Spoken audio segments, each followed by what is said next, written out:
څونه په دې اړه درسره شریکوم وایي دا نفاق توره بلا ده نور یې پرېږده دا نفاق توره بلا ده نور یې پرېږده غېږه خلاصه کړه په خلا خپل مرور کړه او پښتو یو پرمختګ ته اړتیا لري باید کار ورته وکړو وایي لا تر کومه د بابا په نوم نازېږو لا تر کومه د بابا په نوم نازېږو ملا دې وتړه ودان دا خړ کابل کړه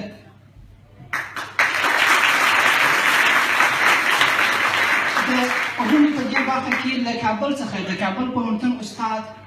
ځوان او زیارکش شاعر او لیکوال محمود مرحوم ناصر پر لیکه دی د ده څخه هیله کوو چې خپله وینا زموږ او ستاسو سره شریکه کړي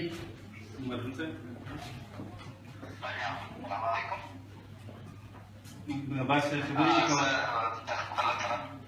بس د خپل طرف خپلو ټولو پر پردیو ولایتونو درنو سپین ږیرو ځوانانو پیغلو او زلمیانو ته خپل سلامونه وړاندې کوم له دې ډېرې مو لاسونه مچوم مخونه مچوم خدای مو ژوندي او باز لره ستاسې دغه له هېواد د ډېرې او پر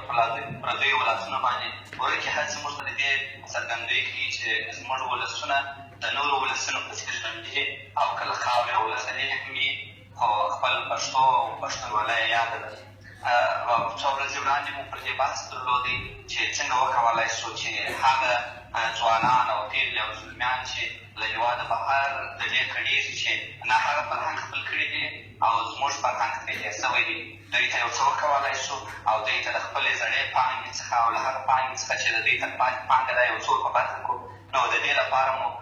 دا وپتېله چې دوی د فرهنګ یا د ویډیو له لارې یا د ځینې داسې پروګرامونو له لارې چې هغه کتابي بڼه ولري تر دوی پرې ورسوو د دغه کوښښونو لپاره تاسې پوهېږئ چې امکانات له ډېره اړتیا شته موږ دغه امکانات ډېر کم درلودل خو بیا هم د خپلو امکاناتو په نظر کې نیولو سره مو دا دی د پښتو ژبې د زده کړې شل ویډیوګانې چې لومړنۍ زده کړې دي تاسې په درواغ واستولې او سره په څنګ کې مو د خپل هېواد د کوچنیانو او نوي نسل د مطالعې د لوستېدنې لپاره دا دي 15 کتابه رنګه ولیکل او چاپ کړله او سره په څنګ کې مو مسلکي کتابونه تقریبا ما ولیکل او تحقیقات نه دي موږ لا کوښښ کوو چې پښتو ژبه د نړیوالو هغه ژبو سره چې تاسې ورته وایاست او تاسې سره بل یاست هغوی سیاله معنوي ملاتړ ته اړتیا لرو تاسې پوهېږئ چې په پښتنو کې د کتاب لوستنې خوب هېڅ نشته او همیشه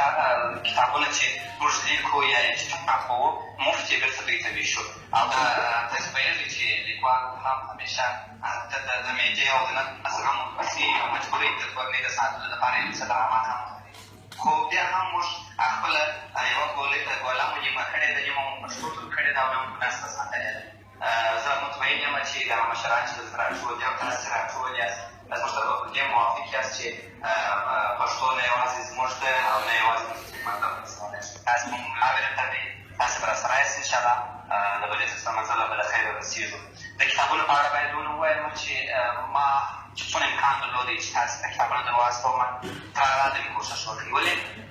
زه د ترانسپورټي مشکل سره ډېر مخامخ یم هغه سرکالی چې اسان تاسې ته در ورسوم پر وخت باندې اما دا اوس د کوچنیانو لپاره د 55 زره کتابه چاپ کړې وه مګر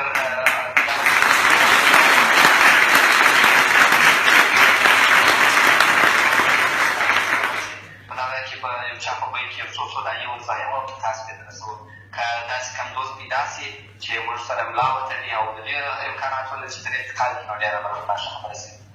موږ دغه د ویډیو سلسله ته نوره ادامه ورکوو موږ غواړو چې دغه فرهنګ تاسې پرې انتقال کړی شو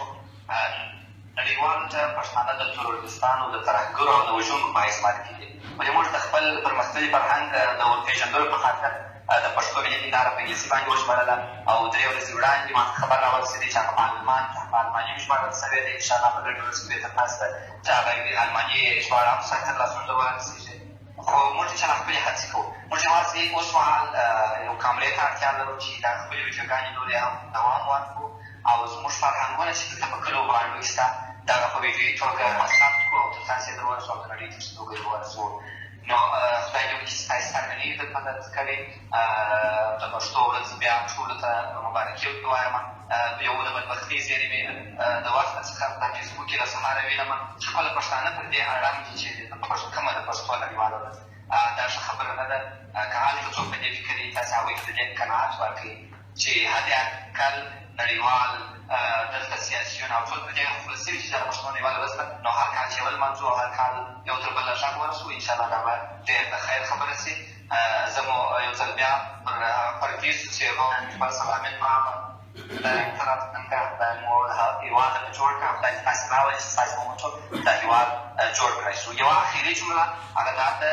که چېرې تاسې وکولی سئ چې خپل ځوانان مختلفې پرېکړې مو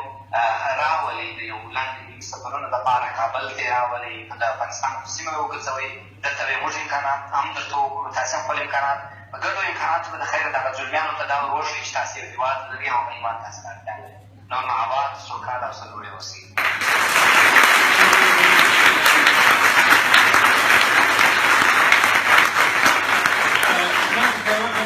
مخکني دغه کې پاتې شولو ډېره بخښنه غواړم. یوه خبره ده، مرحوم که تاسې اورېدلي وي ټولو زموږ فارسي ژبه ورونو به هر وخت ویله چې دا پښتو سخته ده او موږ نه پوهېږو څنګه یې زده کړو. مرحوم صاحب د دوی څخه دغه بهانه واخیستله، 3 ټوکه کتابونه یې